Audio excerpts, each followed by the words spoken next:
Hey, I'm Mike Myers, and this is the Songwriting for Guitar podcast, which is geared to support songwriters and producers to gain confidence and turn pro. I bring on industry experts to help you improve and monetize your skills, engage better in the writing process, and build healthy habits to create a sustainable career that you love. Caffeinated, inspirational, conversational.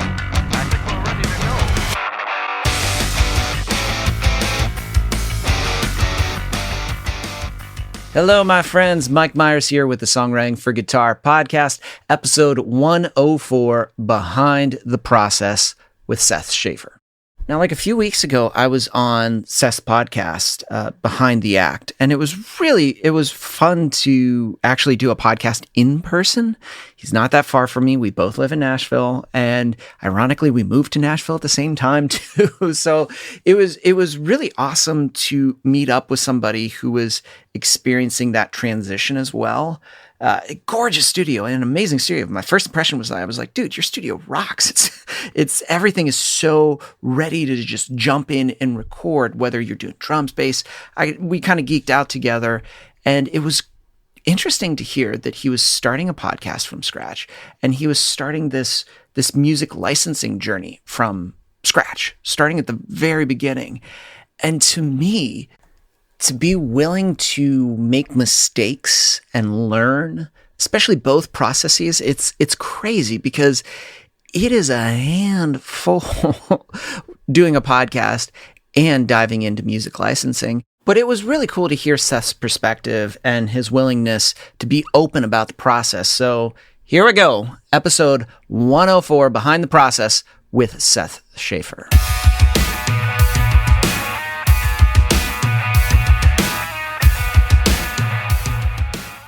Dude, Seth, yeah. I was on your podcast, so naturally I have to have you on my podcast to talk about things. And there's so many different angles that we could approach this, and I was thinking about it. But then I realized just when we had our introduction, you were like, hey, I moved to Nashville. I'm just starting this podcast. Also, I'm getting into music licensing, and I just built this studio, and and I was like, whoa. So there's so many starts that you're just now getting into, which one start alone can be like, oh shit, like just overwhelming. But like several, right. That's crazy. But you seem to be, I don't know, approaching this too with a level of curiosity and a level of, oh, no, I do not know. But that's what's fascinating. I don't know. Here we go. And I'm like, let's talk about that, because that is a particular type of person that's willing to put themselves not just once in one thing, but several things in the beginning of them. Right. Yeah, I know the process for me is it's looking at every new step. I'm trying to discover what it is that I'm not good at. And what can be better. So like there are certain things that I'm hitting a mark that I feel is technically acceptable, but it's not to the level that I want it to be. And so allowing myself to grow in places that there's no reason functionally that I should be good at until I really challenge myself and grow.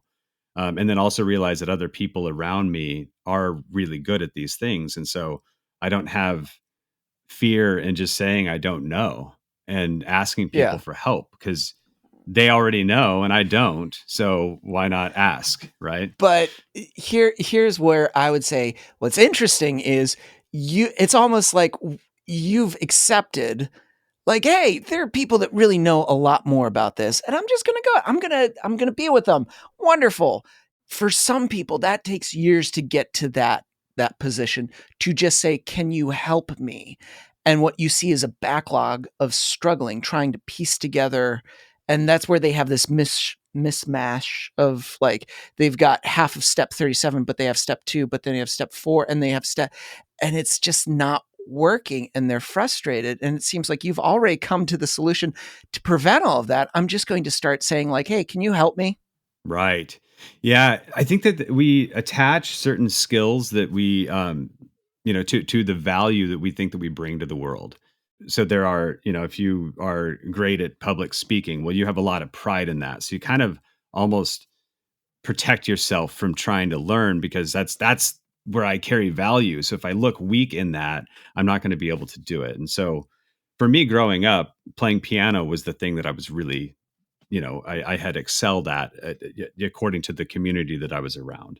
And so it became scary to me when I was like, I need to do music. Okay, I need to record it. And so in my head, music is just music. So if you are recording it, I'm attaching like I'm supposed to be good at recording because I know how to play piano. Well, that's That's not. not accurate. There's no reason that's not true at all, Huh, right? I yeah. mean, it's just like if you're good at playing in a recording studio, you might not be great live, or vice versa, or whatever the things are. So I've gone through this process of trying to break down and dissociate each part of the skill into something that I can then go grow and be okay to not be good at it. Like I don't need to be good at it. I need to grow in it. I want to get better than I am right now. Have you always kept this very like you've just immediately stepped into the realm of just like, yeah, this is how you're going to get better. Is this just transformation over time? You've come to this it feels like a very cathartic moment where, for again, not that I'm saying that everyone does this, but a good chunk of people have this resistance against asking and helping and just trying to piece a system which essentially doesn't work, and that's where they drop off. Yeah, I feel like it's a fear of failure, right? Like, and so why are you afraid to fail? If you're starting up a new skill that you literally have no experience with, there's no reason you're going to be good at it. I mean, maybe if you just happen to be lucky and you can just, speak a new language, for example, like you're not going to know. So you just have to start. And so disconnecting even pieces of that, I think, are a big example. I'm not a big sports person, so I apologize about the analogy. I'm But if not. you're a If pitcher I've and never. you're really good, yeah, no. But if you're a good pitcher, you're still probably not going to be great at being the catcher, right? So or whatever. So like you need to be able to like dissociate where your pride is at and say, okay, I have an opportunity to grow here. And me being good at it doesn't make me feel any better, especially when I know that I'm just lying to myself about it. So But it's amazing yeah. that sometimes we love to live in that lie for a little bit because we're just like, oh no, no, no, no, no, no, no, no, no, no, no. It's like, no, you're not good at it, because why would you be good at it? This is a brand new thing that you're just picking up. Oh, Yep. how does that make sense that you would be amazing at it? Oh, it's because you think the skill that you've built, like, yeah, you're pretty decent at playing your open mic, or you've been great at writing some of these songs, but now you need to write this type of song. Why do you think that carries over in this? It Yep. doesn't. You're starting at the ground floor like everyone else. Right. Like, and Right. maybe that's the scary bit, is because, oh, it's the ground floor again. You're saying like, I'm going to have to put in this work and I may have to like not do well and I'll have to write a whole bunch. And that means, because we're in love with the result, which, people think, oh, it'll get me, sometimes higher status, more money, but we're not in love with the process of the whole thing, which you got to love the process. Right. And obviously there's we're always learning something new. I learned that this was a problem for me when I, did, some therapy work and trying to understand why I was struggling with music, and was I afraid of winning at music, or what was what was the issue?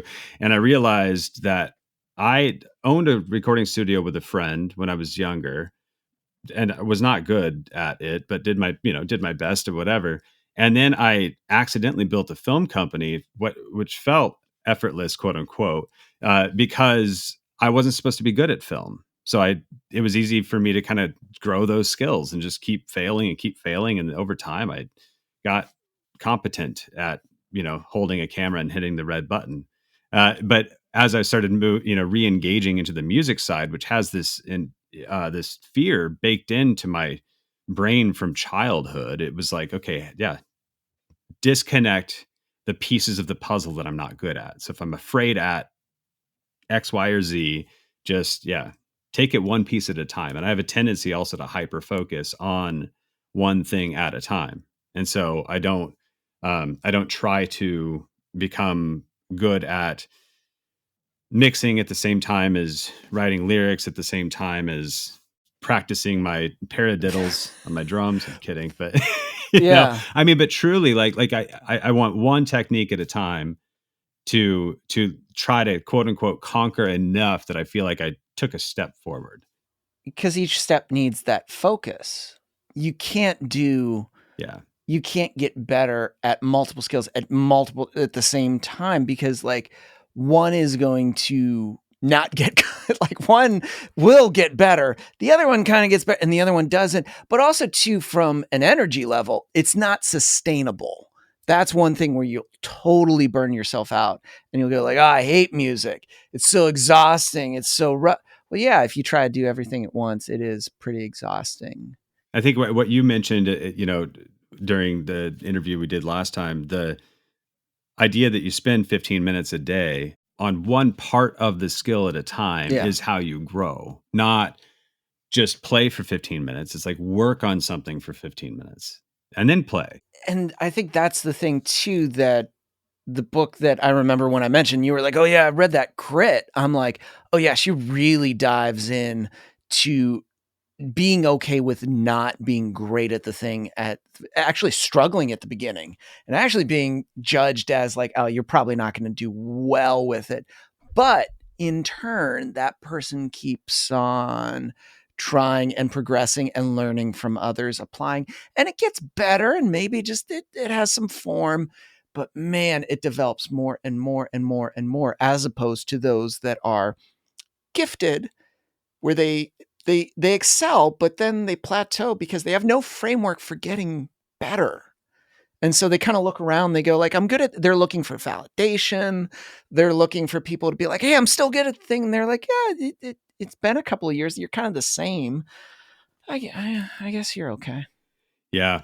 I remember that when I was filmmaking, I shared a video with somebody and they were like, that's amazing. That's great. And then I shared another one with the same tricks and they were like, okay, yeah, you can still do that thing you did. That's great. Like, what's next? And I was like, okay, cool. This is where I'm looking for a dopamine hit for validation instead of actual growth.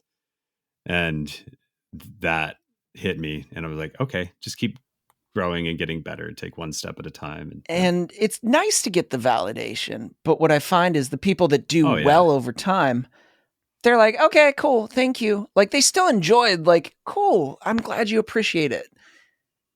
But they're also like, so what would you do differently? Like they're much more interested in understanding the nuances of how they can get better. And I mean, with podcasting and with licensing and recording, there's so many different nuances and so many different techniques that you can learn from people that are doing it well, that you can filter in, but you won't filter them in unless you ask and be okay with them giving an answer. I also have struggled with overthinking a lot. Struggles maybe the wrong word. I am an overthinker. I'm an overanalyzer. I think about everything. I plan like crazy, and so a lot of the deep dives that I do, it's that whole paralysis by analysis thing, right? Where I mean, my podcast launched, a solid 8 months after I started it, because I was like, okay, well, how do I edit? How do I post? What does the intro need to be? What are all the, like all the pieces? And, everybody's like, just start. And I'm like, I know, but I have too much to figure out so that once I launch, I'm at least comfortable with that. But I think this is important for me is I have to know that I've launched it to the best of my ability within reason with totally tolerating the imperfections. So the things that I know I could make better technically, I need to be okay with to a degree. So like I want to hit a bar and I want to go above that bar, but I also need to know that I can just let it go. Like it has little glitches here, the color's not matching, the things I know from the filmmaking standpoint, like it doesn't matter. It You doesn't, know? because I was like, we could sum up what you just said right there into this sentence. Hey, I just launched a podcast and I'm into the first 10 episodes. Because if somebody gets that, they're like, oh, okay, you're just starting out. If you had said, I'm in episode 200 of my podcast, Cool. Then it's almost like the measurement too of how we like other people would look into it and suggest is going to be different. So why don't we adopt that too? But we don't, because you said it's like paralysis by analysis. I think there's many songwriters, and I've met many songwriters that are basically crippled by overstudying and writing down. They've taken this course, they've taken this course, they've taken this course, they've taken this course. But the problem is they've never applied a single element of what they've learned into writing a song.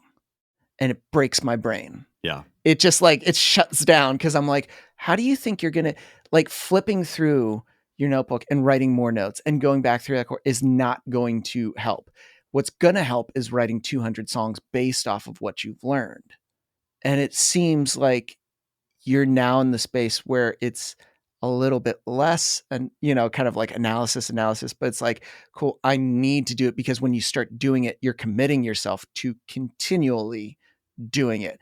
And maybe that's where people don't want to jump in, because then suddenly it's now a commitment. I also think if you have a goal or a dream that a skill you're wanting to acquire, and you so badly want to win at that, and you're just starting off, and so you release your first song to somebody and they're like, that's really great. Well, you start to like pile on this fear of failure again. I think like as you start to get affirmation consistently, you're more afraid of getting the things that break down that reality, because how you're more aware of how good you are not, the better that you get at something. Yeah. Too. So I feel like there's a breakdown that happens as you start to get more affirmation for stuff. What's fascinating about that is sometimes we're also aware of who we're bringing the thing to and the answer they're going to give. Like we're giving it to a person that we just know, like, yeah, my mom's just going to be like, yeah, it was great. And I'll be like, oh, that's all I needed to hear. Yeah. Yay. But if you go to a mentor, they're going to be like, oh, that's interesting. Yeah, that's not bad. Here's what I would do next time. But I really like how this is happening here. I have hunger for those people in my life that say, this is what I would make better. I like, even the people I know that they like it. They know that they don't even need to say that with me. They're like, that's fine. Cool. That's great. Here are the things that sucked. It's like refreshing as heck to me for some reason. Just like, cool. I can start to apply that later. That's the keys to like the next thing. And I think what people, either you're hungry for the praise or you're hungry for the development. And that's kind of like it. And it's just like, if you're hungry for the praise, that's why people, go to the same open mic for 20 years, where everybody plays the same style song again and again and again, and nothing's changed. And it's all just a clap of like, that was great. There's a point where that's good for us at the start, because it needs to get us, just kind of motivated to get going. But eventually that does nothing for us in the long term. I was telling you that yesterday, the book club that I'm in, it's a book called 10X is Easier Than 2X. And somebody expressed, man, this is really tough. And he goes, uncertainty is the price of admission for the next level. And I was like, oh man, that's some good shit. I was like, there we go. Uncertainty is awesome. The price of admission. And it seems like when you're okay with that, you're okay with like, tell me all these things that need to change. I'm curious, because you say, piano was the intro. That was the thing for music. And you started a recording, studio, but, it didn't work. I tried my best with the knowledge you had. When did you come to that position of like, cool, not only, and I feel this is really important for people that haven't been to your studio, which is, not everyone has. Not only have you made the verbal commitment, but when I walked in your studio, I was like, oh, damn. Okay. You're committed to it. Like, it was just like things were set up, and I was like, ooh, that's nice. I was like, okay, yeah. You know what? I've been thinking about a loudness meter. I don't have a loudness meter. Like, I was looking around. You've not just talked the talk, but you've invested wisely in kind of like your setups and your things. And you were telling me about like the people that you've had over, your mentors, to like advise you on the next step. Oh, this, oh, I'm getting some mixing help on this. So it seems like it's not just talk. How did it get there? I don't know. I mean, for me, the space in particular, because I had a studio before, I wanted this one to be so capable that I know I'm the problem all the time. Mm. So if if the studio is great and there's I don't have excuses for gear and for mics and for whatever for the sound quality to not be good. I know for sure. I know for sure that I'm the problem. What's fascinating to me with this studio that you built, it's gorgeous. It has, you know, everything is like ready to go. Like if you had people, you could be here, here, here. It's set to go, set to go, set to go.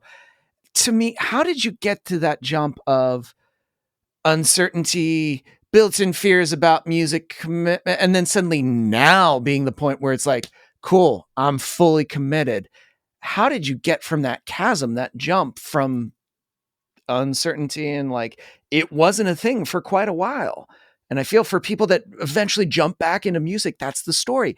There was this period of like, oh, music didn't happen. It was a completely other thing. And I did this and I was pretty good. But like now I'm here because I want to be. How'd that happen? From my end, there was definitely a massive driver of frustration coming from feeling like that filmmaking stuff that I had done and still do, and I love it, but the the filmmaking side had taken what I had originally started as a recording studio. And a lot, candidly, because it was easier to make money in film than it was running a recording studio, at least in the town that I was at and with the skills that I had. Right. And so I kind of fell into that and was like, man, I still need and want to do music. I'm constantly sitting down and writing and I need to get stuff out. But I also have this fear of the judgment that I have for myself that I'm perceiving from other people. What's the judgment, or what did you perceive in your head when you thought about that? Like, Oh, that I release something and it's lame. okay. Like the very childhood versions of bullies making fun of you and me making fun of me, or I mean, really some simple quote unquote stuff like I know I want to record something and I try really, really hard and I've got my speakers set up in a room that's not treated and I don't have any correction going on. And so the mix just always sounds bad. And I didn't know anything about gain staging. Not that you need to, I mean, I'm not trying to pitch anything about that side of it, but I didn't know what I was doing wrong and I was trying my best and I kept hitting fail points. I was like, man, this is so annoying. And it's just been a push. I mean, I've spent really 2 years in this space learning and growing one step at a time that turned into the studio that you saw that is now capable for executing, music well. I'm not saying I am, but I'm getting there. I think you're getting there, man, because I heard some of No, your stuff thanks. and Yeah. I'm just like, there's Yeah, certain yeah, things that I yeah. was like, oh, I could hear this. This is where I would change. But Yeah. what's even more fascinating is you have to let go of something. So you were taking something that was working well and you allowed it to stop. And like, you know, you moved from your and that to do a move, I know is like, it's difficult to make a state jump to a whole new place, a whole new thing. And I think it's funny that we both like arrived around the same time, Yep. but knowing like, oh, I have to do this. Knowing and doing are like, you know, two different things. Oh yeah. Well, and my wife and my family are also courageous and open, so that was helpful too. It, I'll say, I it's, mean, it takes a lot of buy-in for us to all say, yeah, let's go reinvent life for a second in a different way. Yeah, it's exciting though. I mean, it's easy to look back. I don't want to point negatively to other people, but if you look back and you're like, man, the last 5 years I've been doing this thing and I feel stuck. Like, yeah, who put me in this position? Like I did. So I'm the one that needs to pull myself out of it. yeah. No one else is going to do it. Like, and the position wasn't bad. It just wasn't what I wanted things to be. I think that's the important thing right there Because when we think of awful things, we think of just like, oh, this is a terrible, like the walls are caving in and it's awful. I've lost my thing. But what you're describing is, oh, it was a thing that was going well, but it just didn't make me happy. Yeah. And I think everybody has that in a sense. There are points where there's things that we feel that we have to do, that we love to do, but we don't because we've been doing this other thing for a while and it's very safe. And it's kind of what we know. Even if I don't love it at this point, I understand the ins and outs of it. I know when things go wrong, what needs to be fixed. But at some point you kind of have to make a decision. Are you okay with that? Like, if this is the end all be all, like, is this what you want? Right. Yeah. And I think that there's also an important thing to communicate. I mean, in my opinion, to people that like sometimes you have to do those things you don't want to do. And there's nothing ethically wrong with obviously working a job and paying the bills and doing the things. So it's a matter of engaging with something on the side that you can grow. Like, for example, my podcast is new. Like there's no way that's going to be even close to paying bills, for maybe ever or for, like that's not the point, but it's on the side. It's something that, from a mechanic standpoint, there's reasons and good, purpose for it, but the, sharing good ideas with the world and being there. But, there's different steps along the way. What you're describing is there's different steps when you're starting out. Yeah, it's not going to be a full-time thing. It's not going to be, it's like, you're going to be doing this while developing this.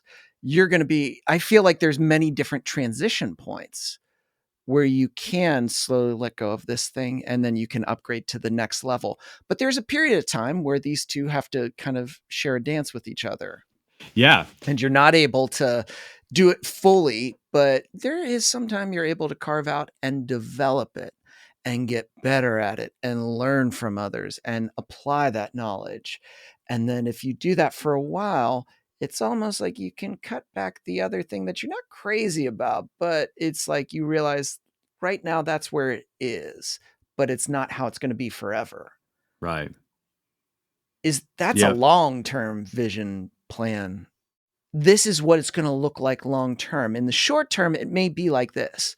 And so it doesn't bother if others don't see it or if they don't get it. And it's not my job to make them see it. What it is my job is to make sure that I'm putting in the work, the effort, the things that I know that move the needle in the direction that I want. And if everybody chooses to look at me, that's their wasted time. And if I'm their thought, it just seems like that you're very just kind of like, all right, let's get on this path. Like, it seems like a very long-term thing, which I can relate to because I'm short-term moves. I'm like, okay, that's cool. But what does this mean in the bigger picture of things? Like 5 years from now, what is this going to look like? Yeah.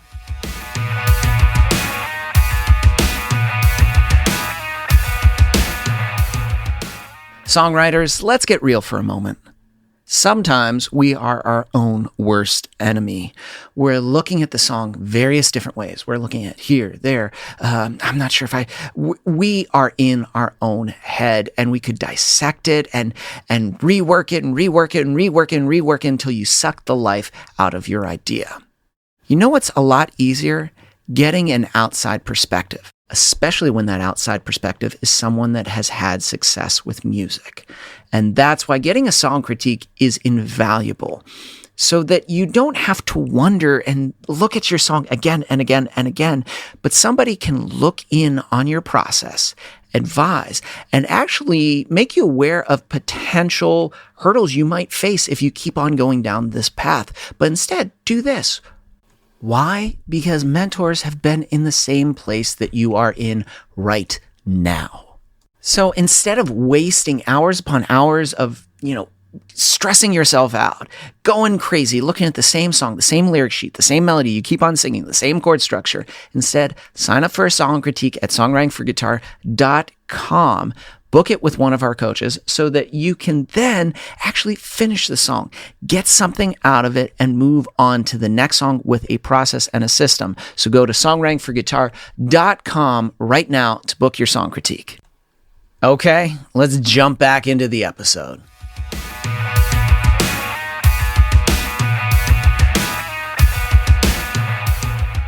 Yeah, I have a question for you too, but I guess I want to start with a little quick story. When I had the film company with a team of people that were asking me what the vision of the company was, they would reference Elon Musk, and he's like, "Well, Elon Musk just wants to make people, the world or the human race multiplanetary. Like, okay, so every decision that he makes, it seems like he's running all of these different companies for all kinds of things, but like he has an ultimate goal that is his vision. My ultimate goal that's guiding me on all of these little decisions is that I want to create music that people will be able to enjoy and that can be useful for movies and commercial stuff and just enjoy it on Spotify.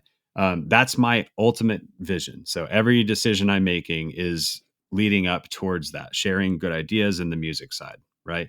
You, from the outside, it could appear that, I mean, obviously you have a consistent name, but that you have a lot of like too many directions. I don't think you have too many directions, but clearly you have a vision of what you're trying to do. And what is that? Well, here's what, before I answer, this is what's great when allow me to dodge that Yeah. question and then go deeper into your question. When you like that, to me shows the scope of how you can, people can build things with sometimes like, oh wow, it built, because what you're describing is you had staff too in film, which is crazy. Like, so it was doing well. Yeah. I think when we were at our most on staff, we had 14 people full time. That we were in Denver and in Grand Junction, and we were going all over the country filming, doing That's stuff. amazing. But I woke up and realized, was like, that's not what I am happy with. And I mean, small business is hard, and so the stress that comes along with like Yep. having payroll and all of those things that come and go really quickly. It broke me down, man. I was like, I am burnt out, just absolutely burnt out, and for something that wasn't my ultimate dream or goal. And that's the thing I was saying, is like I woke up and realized like I'm the one that got me here, so like I have to get out of it. But what's great Yeah. about that, I don't know Yeah. if you ever had this perspective when you came to that realization. Film, it was a love that you discovered, but it's also sounded like something that developed and built. It feels like sometimes too like accident. Like it was just like, oh, okay, let's get this. And Yep. what's crazy is if you could scale that, imagine a thing that you're insanely passionate and excited about. Yep.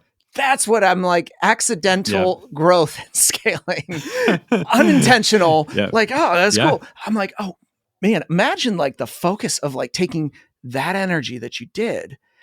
That fights to me any sort of like, I'm not sure, any sort of hesitancy, because it's like, hey, if you unintentionally scaled and built this thing that's amazing, imagine with an intention and passion and development and scale, like what it can Yep. be. That Yep. boggles my mind. Yeah. And I'm really, really, really, truly excited. It just took me breaking down the reasons that I didn't do that first, outside of the confusion of how to make money and pay the bills. Like it was like there was something else, and like that we talked about that earlier, but it was the fear. It was the fear of failure, and the fact that my identity from the time I was 2 Mm-hmm. was a piano player. Like that is, people pointed to me and said, "Look, he's good at playing piano. Here, monkey, go play the piano so that everybody claps their hands at the end because you're a little kid." And then I get Yeah. older and it was the same version. And it's been my whole life. My identity is attached to it. I was like, man, I am not going to be successful at producing songs or recording songs if I keep being afraid of the judgment, because I'm not as good at those things as I am or was at the skills of playing piano. From, we're talking about like childhood trauma stuff here, but Well, it's interesting to me. Again, that was the thing. That was the music. It was an identity given, and with that, you played. People clapped. It was awesome. And then there, you get into the intricate. Like, I'm going to build a studio. I'm going to build a career. And it's just like it's not easy to clap because there's so many nuances that people don't understand. You can try to explain, but then they don't get. yeah. And then you start to actually see, oh, this is actually how it works. Oh, I had some preconceived notions of how music happened. Oh, I need to understand. No, I don't understand publishing. No, I don't understand. I do understand song structure, but I don't know how to make this always all these little facets you're discovering. And it's Yep. hard to describe it to someone, because sometimes if you Right. do describe it, they're kind of like, sounds like a lot of work. Yeah. And then And you're it like, is. yeah, Yeah. it is. Yep. I mean, and that's where the benefit comes though. It's like anytime you work hard at something, you're growing that long-term dopamine that you get from it. Yeah. You go conquer a hard skill, and like that's the good dopamine. That like swiping on social media is the cheap, fast, more, Oh yeah. potent at the moment, but it just goes away and dumps, right? Like, but the hard work stuff is like, I always feel so much better. Obviously, everyone does. Like after you work hard at something, especially something that you've had as a goal or you realize you need to do. I just want to Yeah, at the end appreciate of the that you day. said dumps, and I just imagine Instagram just taking a big old dump in our soul, just crushing it, and it's just staying there every single time. Uh-huh. But I will not avoid the question. You asked me, what's my vision? And it's Yeah. true. People can look at, all these little facets of like, well, Mike does a podcast and he has a company and he does some licensing. And I always see them as two separate entities, because to me, there's the education side, which is purely just educating songwriters that are in different positions in life that desire to move forward at a higher level.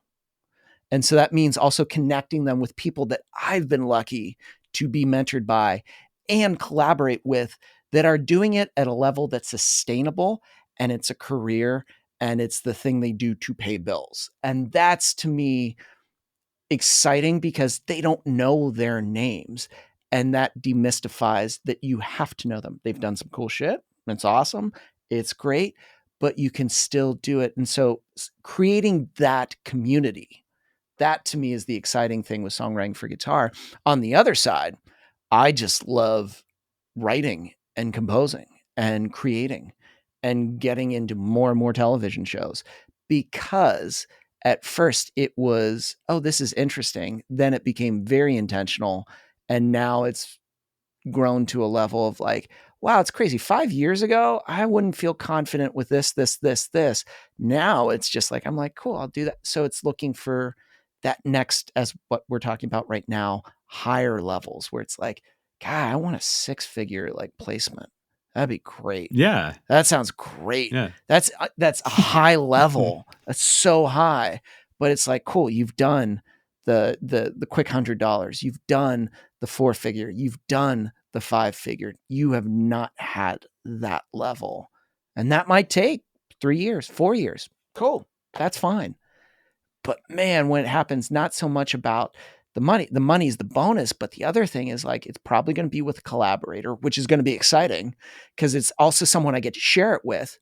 But it's also just, again, myth busting that you need to do this, and this in music. So those are the things that power me to carry out the vision of both sides.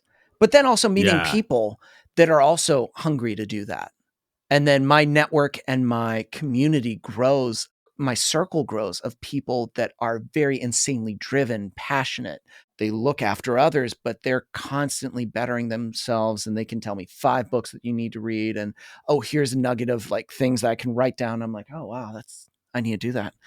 It's inspiring. I don't consider it overwhelming, but it's like, oh, they're really going, I got to step up my game a little bit, because it's just like they push you in a good way to be a better and a higher level. Yeah.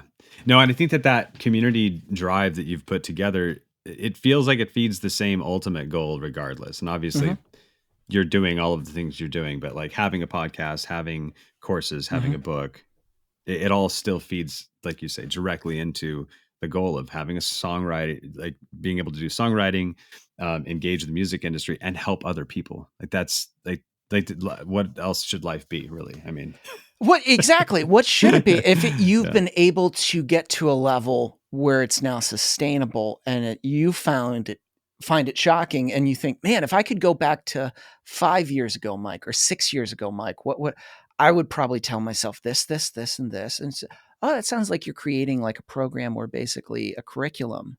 You should probably create something that informs people on this, and this. It's not a fast track, but it's almost like you're giving them the blueprint that you used to help get to where you are. And if they use that blueprint, adjust it to them, put in the work, yeah, it will work out. That's the fun thing. And that's what I find interesting with where you're at, like you embracing just the blueprint and embracing like the foundational elements and staying there, being willing to and talk about that. Because I feel Yeah. like when people talk about what they're working on, they try to Mm-hmm. make it fluffy or try to make it more, Mm. kind of like, well, I'm working on, and they try to add a level of mystique or just like pomp and Right. circumstance where Yep. you're just like, yeah, I'm working on this thing because man, I listened to it and it was just like, it was not what I wanted at all. And I'm like, wow, the Yep. transparency in that phrase is awesome because you Yep. truly are allowing yourself to stay there, but be okay with it instead of trying to hide under this language or these nuances or make excuses. Like, Mm-hmm. and I feel like that's the other half I get. Oh, it was a crazy week. Yeah, I still have crazy weeks. Crazy weeks are not going to Right. disappear. Crazy weeks are No. going to be consistent. So Always. if you're using that as the quick getaway car in everything that you're doing at the beginning, I don't think you're going to make it. Yeah. No, I'm unrelenting on each skill that I find important that I need to learn, and I'll spend an unnecessary amount of time. Well, not unnecessary. I spend the necessary amount of time Yeah. to figure out what it is that I haven't figured out, and I get frustrated if I don't understand it. Like we were talking about Mhm. the music industry stuff. It was like, why in the world is this so complex, and why do I feel like I'm an idiot because it doesn't make sense to me? and the idea of just sign up for this account and call it good, I'm like, that doesn't, I mean, okay, that works, I'm sure, but I want to understand. So I'm like, You're doing yeah. the exact balance of what it needs to be. It requires, yes, as you're growing gear to do the thing you do. But the one thing you're not doing is just, I feel this is the terrible thing about gear. You can buy a new thing and feel like you've reached a new level. And it can look great on Instagram posts. It can look great on Facebook posts. And it's like, well, can I hear what you're doing? Oh, you want to hear it? Well, yeah, you have that new XYZ. Can I hear what you're working on? Oh, well, things have been crazy. So I just have Right. this piece Yeah. of gear that's like 2000. Just say, I'm like, okay, Yeah. cool. You're, I mean, to be fair, that's been me like for 2 years, like, right. And that's awesome. I'm okay with that. Like it's been me for 2 years sitting in the studio, not having stuff out on Spotify still to this day, but I will give me a month. Okay. But what I will say yeah. is what you're doing differently is you've been developing it and getting feedback. That's the other thing. Sometimes people will sit in that space of just the gear and not doing the thing and not getting the feedback because they're just like, Yeah. I know it's not going to be good. And I've been really clinging to this Kemper.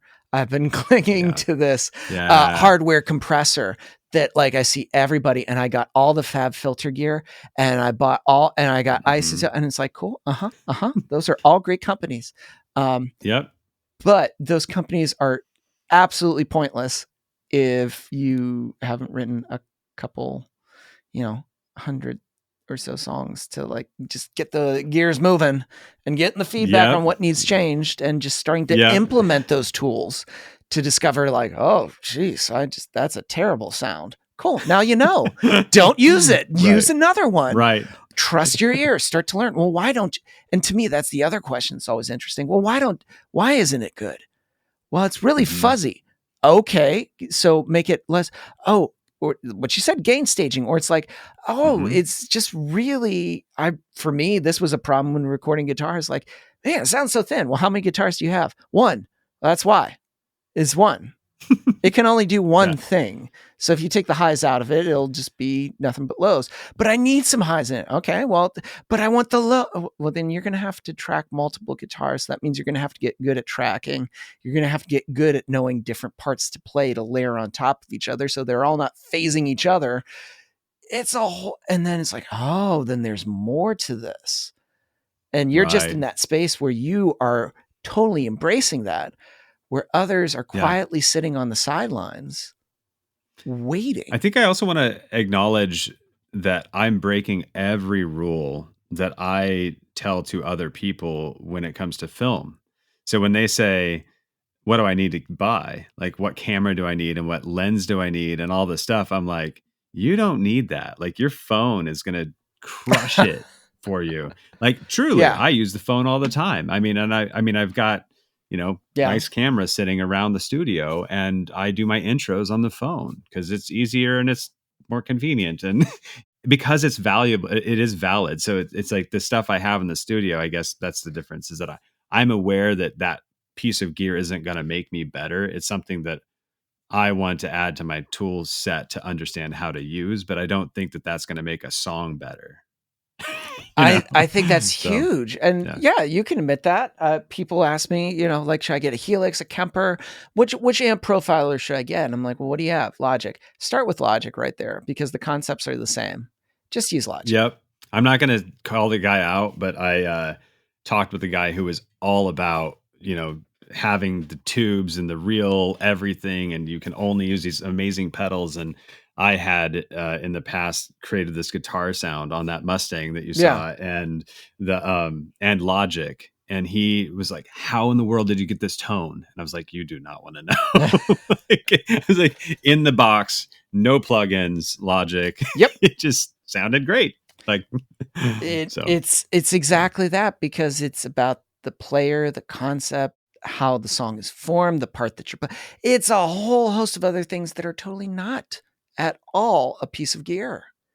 But I think it's the yeah, one thing that we can hold and buy and be like, oh, I got the one because I saw the YouTube video and they used the Fab Filter EQ, and I'm going to throw that on my vocal, even though the melody itself really isn't that good. But I am, however, it's like it's Instagrammable. Mixing a vocal right now. There we go. I'm going to post it. Does nothing. And that's something I've been asked. I mean, I'm curious about for my own self, and would love to have know your opinion on too. But I'll start it off with a statement. With the podcast stuff, I started cutting the shorts out of the long form stuff, and realized that I was ending up. I mean, I had some great content that I'm excited to share. That but I had other clips that I was like, yeah, that's fine. It's a post. And is it, but am I posting to post, or am I posting to make the world a better place with better thought? And like, so I need to apply the same question to my music stuff once I start attaching that to songs. And behind the scenes stuff is interesting to people, so that can be valuable. But like, I don't want to clutter my feed full of, it's fine. I did it because I'm supposed to, social media-ing. It's a new verb, right? Like, but but instead, like, how do you make sure that what you're sharing isn't just spamming for no good reason and giving people something valuable? You don't have to really worry about that because it's not spam. It's you sharing your point of view and actually building your audience and building your message. And you're also attracting the people that are like, hey, this is, I love that he shared this. Like, I love that he showed what was happening behind the scenes because it's just engaging to them, and it's Yeah. speaking to them. Like, for instance, it's maybe this is a silly analogy. I follow Batman on Instagram.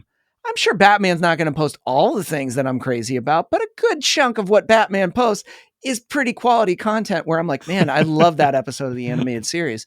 That's so cool. Oh, they posted that. That was really cool. I'm not going to Awesome. unfollow because I think we're at a place where if it's not engaging, guess what we can do? Swipe up. Unfollow. Yeah. No, we can just swipe up because there's Well, 40 million. I like how you went to like the detrimental there, that it's so bad there. He shared deeper. I'm going to unfollow and now it's just like, no, they can just swipe up because there's a boatload of other things below. What I meant by unfollow really on that is that, like, I don't follow the accounts I don't want to follow. Exactly. So it's like, If I'm not forcing myself into somebody else's feed. You aren't. They willfully click that. So it's just like, exactly. You can come on in. It's all good. And you're going to see what you get. And if you don't like it, okay, then it doesn't get a lot of likes. That's okay. Right. A lot of the things that I thought were like dumb, and I'm like, oh no, that's pretty stupid, ends up doing well. And there are some times where I'm like, no one's going to like that. And I'm like, I was right. No one liked that. No one really cared about that. But that's the beauty of doing more and more, because you discover that. It's like songwriting. How do you know what constitutes a really catchy chorus? Well, you have to get feedback and start to discover these elements. And you have to do that a lot, because then you'll discover how to consistently write things that have hooks, that develop. And that's what I think is exciting about that space that you're in right now, because that's the period of developing and learning all these things that will be beneficial like 5 years from now, 10 years from now, 20 years, that are just built upon and developed too. It's like there is Yeah, another stage, but it's just like it's the thing grows a little bit differently, and it's a new form. There's a new addition to it, a new way of looking at it. And yeah, it's just an exciting time that you're in. I agree. Yeah, I'm thrilled. I'm excited. Something I was going to say earlier, I guess. I realize that when I feel like I'm about to be defensive about something in Mhm. response to somebody's feedback, it's like the thing I know I need to go learn, right? So the so if you share a song and somebody says, I think that you need to change this thing, and you're like, no, I did that on purpose. Like this is the thing that it's like, wait a minute, hold on, start over, Seth. But I love that, Like, because yeah, I think yeah, I've experienced that, where sometimes I know I can feel that wall that someone's trying to put up. Like, I don't want to change it. I don't know if it's because they're hurt, or they feel like, oh, that's work that I may have to put into it. I just wanted to move on and just be told that I could pass to the next level, but I have to develop this more. And it's like, yeah, you might have to. But yeah, that's an interesting takeaway. And I think there's lots of people are probably listening that are like, uh-oh, like little moments of like, uh-oh, I think I had a yep, moment like that. And that's okay. I think because we're human, that's just the nature of right. growth in itself. And also, all feedback isn't correct, right? So you have to understand that Mm-hmm. if you can't hear it because and you feel defensive, then it probably is carrying some truth that you're afraid of admitting. But if you can at least acknowledge that that is an option or that is a perception, and I've decided that that's not something I'm going to take, is what advice is. It's good also, but Now, it's fun. if somebody's listening to this and they're like, listen, I like the idea of writing, I like the idea of all of this, how do I start taking that first step? Because like you're painting this picture, which sounds fun, and I would love to do this, but I just can't. Yeah, I mean the cliche of just start is too complex, right? It Yeah. mean because if just starting was that easy, you would have done it already. So break it down to a step that allows for you to build upon. So in other words, if writing a song is hard, then write three notes. Build a chorus. If building a chorus is too hard, try to make a chorus that only has three words that repeat. Or, like Yeah. if you don't know how to play guitar well enough to like comfortably just flow with Hmm. whatever your musical ideas are, then pick two chords and go back and forth between them and find notes and realize that the win is getting to the next step. I mean, yes, having written a song eventually, but in order to get to that stage, you have to win. I have an analogy around Rubik's cubes for that because I learned how to solve Rubik's cubes because it's only 7 steps. And correct me if I'm, or yeah, people will comment if that's incorrect. But You could have said but the any point, steps. no, but the point is that Yeah. as I was learning, the goal was to learn step one, and that was my win. Yeah. Not solving the Rubik's cube; it was getting step one done, and over and over and over, and then go, okay, now get one and two done, and then wipe it clean, and then one and two, and then clean, and then obviously you get where that's going. It's like eventually I could solve a Rubik's cube, but I couldn't just sit down and solve a Rubik's cube. I think the 'Cause- beautiful thing of yeah, what you're describing right there is, if somebody, let's say in the context of licensing, they write a song or two or three or four and doesn't get accepted by a library, or it's not the deal they wanted, or it's not getting the placement, they view that as a wow, that's because you're viewing that as the last step. It's like, but can we take a look instead at these incremental things that you've gotten better at that you're totally missing? And if you're not aware of this now, your whole perception of this process is going to be colored, and you're going to miss out on all these huge growth moments. yeah, and I think we talked about that as well. Like that, if you're defining a destination as where you're happy, you will be perpetually unhappy because Yeah. you're not going to be in that destination ever. So it's learning how to fall in love with the process that allows for us to find a version of happiness more often. Obviously, the happiness is a complex idea, but the benefit of showing up all the time and gaining one little step at a time Mm-hmm. is like, it moves you forward. You're heading somewhere, but but by taking a step forward, you've at least gotten that much closer with something else every time, little piece at a time. Seth, this was awesome. Now, if people are like, where can I find your podcast? Where can I go? Where can they go?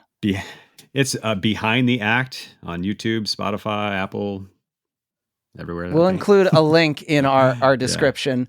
But Seth, this was awesome. So glad that you could join me. Thank you so much thanks for having me, man. Appreciate it.